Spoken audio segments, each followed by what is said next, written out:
Week 2, Slavery. In this video, I'll provide an introduction to the readings, as well as some of the course assignments for you this week.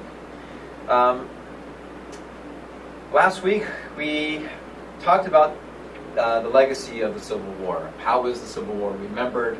What role does it continue to have in American society? And how do Americans today grapple with the memory of the Civil War?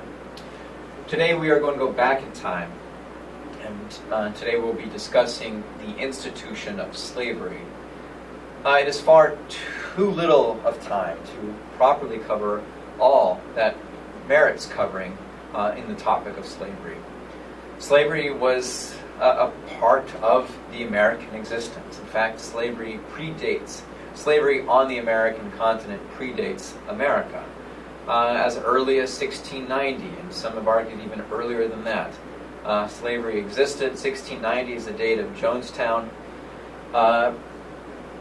And slavery became, almost overnight, necessary for the economic stability and gains that many people wanted here.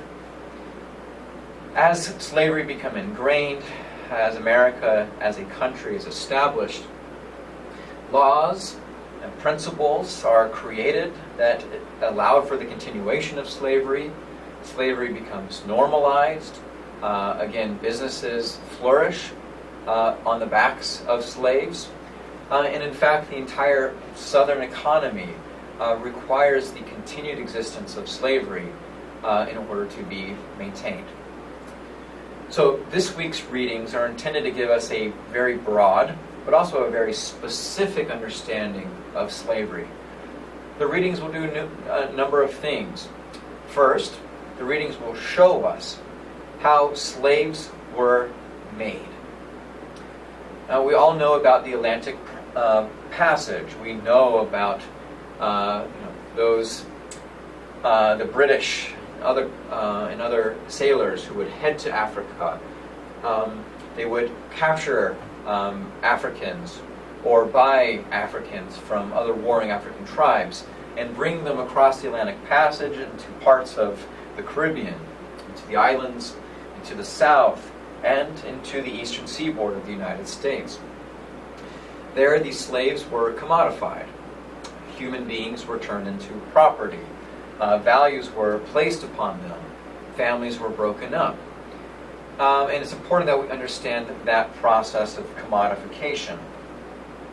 We will also talk more about the role of slavery in the Southern economy. How does that process begin? How is it rectified? How is that institution negotiated amongst pressure from other ideas and those who disagree with it, including the religious groups? And finally, we will look specifically at the experience of slaves on plantations.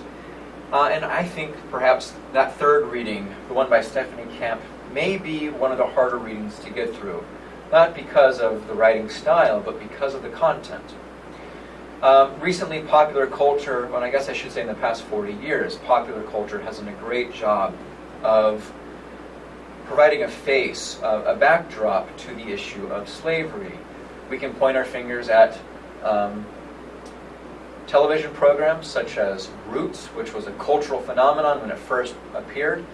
I believe it was AMC who rebooted Roots just maybe last year or the year before. We can look at other publications. I just finished a fascinating book, but in saying that, I cannot recall what its name was. It was a popular fiction book that was released last year by a woman whose name I can't recall.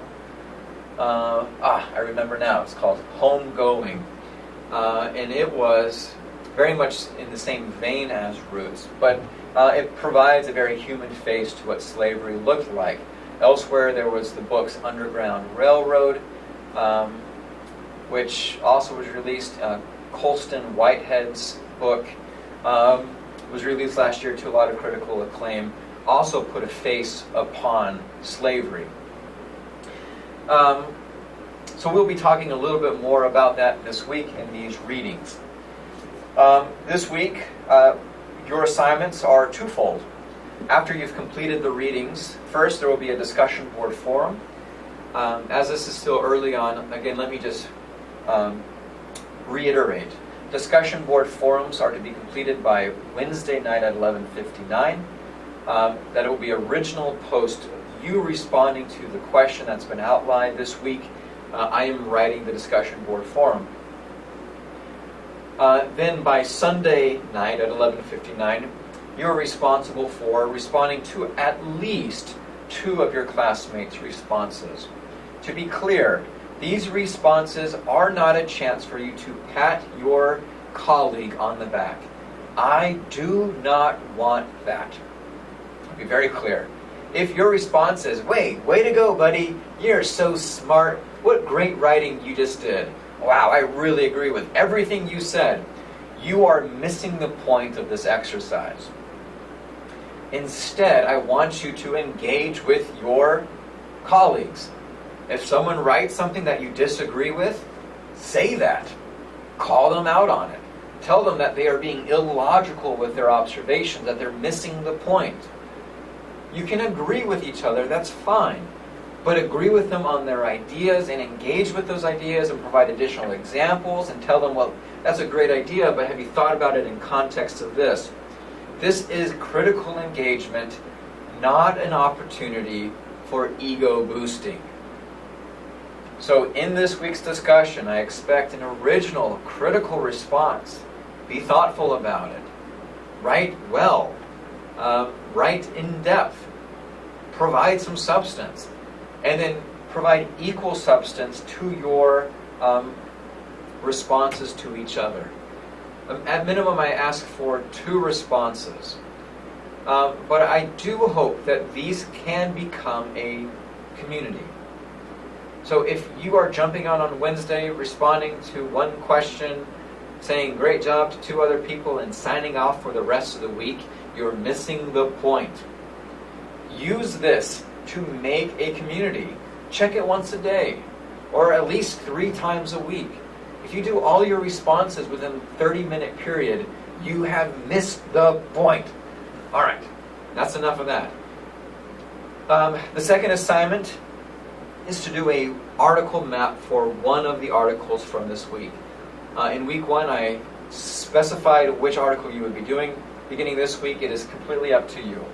Choose one of the articles and complete an article map. It will be due by Sunday evening. If you have any questions about the assignments, please email me. Best of luck to you this week.